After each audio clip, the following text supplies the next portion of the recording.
Эрүүл мэндийн яам глобал сангийн дэмжлэгтэй доох сүрьегийн төсөл Монголын сүрьеэтэй тэмцэх нийгэмлэг. Сүрьеэтэй өвчтний айдас, ялгуурлан гадуурхалт. Сүрьеэгээр өвцөн хүмүүсийн ихэнх нь сүрьеэгээр өвчлснөө мэдмэгцээ айж мэгдэн өвчнөө нуухыг хичээдэг. Хэрв сүрьеэтэй гэдгийг нь мэдвэл бусад хүмүүс түүнээс зайгаа барих, хамт байхаас татгалзах гэх мэтээр хөндөрнө гэж айдаг.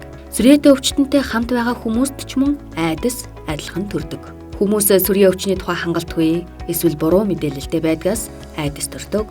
Зарим хүмүүс сүрьеэ өвчин халдчихвэ гэж айсандаа сүрьеэгээр өвцөн хүнд уурлаж зэвүүцэх, түүнтэй ярихаас татгалзах, буруутай нүгэлтэй мэтэр харж буруутгаж байдаг. Үүнийг ялгуурлан гадуурхалт гэнэ. Зөвлөгөө. Ялгуурлан гадуурхалтыг даван гаргахад өөрийн үнэлэмж, өөртөө итгэлтэй байдал маш чухал. Мэдлэг, мэдээлэл, хандлагын зөрөөг арилгах нь чухал байдаг.